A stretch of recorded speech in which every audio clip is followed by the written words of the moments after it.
Bonjour Jean-Paul Mazoyer. Bonjour. Vous êtes directeur général adjoint en charge du pôle technologie, digital et paiement au sein du groupe Crédit Agricole et président du groupement Carte Bancaire. Le groupe Crédit Agricole est membre du DigiWorld Institute, c'est évidemment ce think tank européen du numérique depuis de nombreuses années.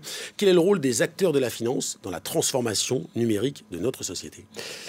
Au moins, les banques mutualistes ont fait de l'utilité sociale et de l'universalité, finalement, les deux grands axes de développement. L'universalité, c'est tous les clients partout, sur tous les territoires.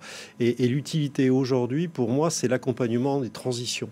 Parmi les transitions, il y a la transition numérique. Il n'y a pas que celle-là, il y a la transition énergétique dont on parle beaucoup.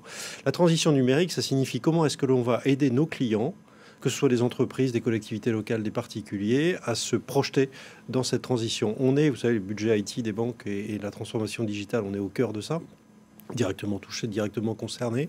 Et donc, on peut aider nos clients à travailler dans cette direction. Et pour les particuliers, ça s'appelle l'inclusion numérique.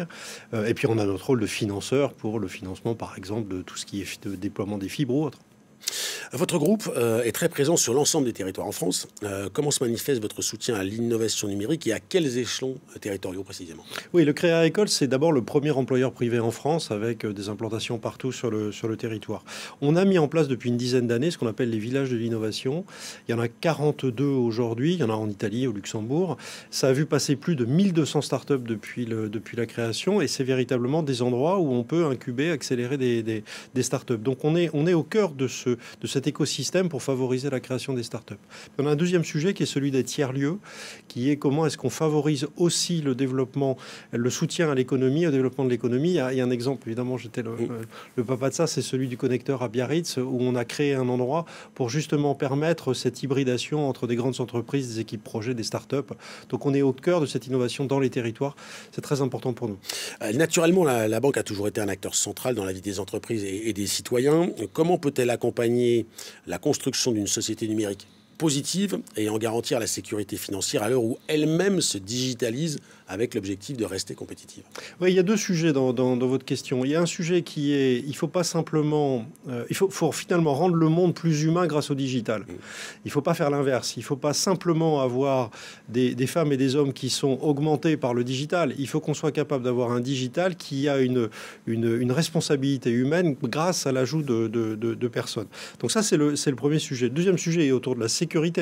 Et les banques jouent ce rôle de tiers de confiance, que ce soit vis-à-vis de stockage des informations que nos clients nous confient, que ce soit, on est évidemment concerné par la cybersécurité, que ce soit au niveau de l'identité, de l'authentification.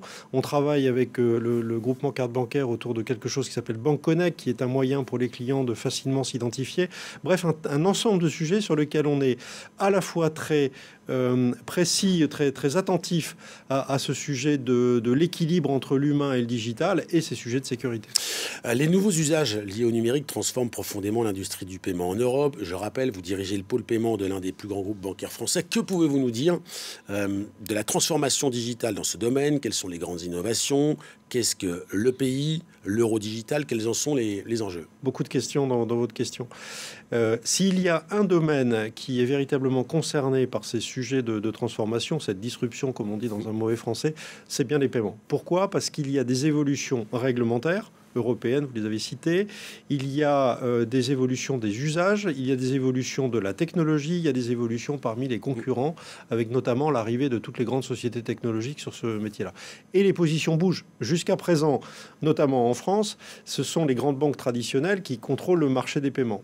Avec cette arrivée et ces nouvelles formes de paiement, cette arrivée de concurrents, on a véritablement des positions qui sont en train de changer radicalement. Ça se situe dans un moment où en plus on essaye au niveau européen, c'est l'initiative européenne des paiements, le pays que vous avez cité, on essaye en plus de travailler sur la souveraineté des paiements, souveraineté européenne des paiements, donc ça aussi c'est des enjeux supplémentaires.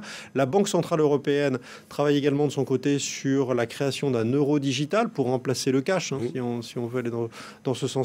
Donc tout ça fait un environnement qui est extraordinairement bouillonnant et sur lequel il faut qu'on arrive à prendre des positions significatives, que ce soit au niveau de l'interbancarité, on a un atout et un outil formidable avec le GIE Carte Bancaire en France, mais que ce soit au niveau des grandes banques comme des startups. Merci Jean-Paul Mazoyer. Merci à vous.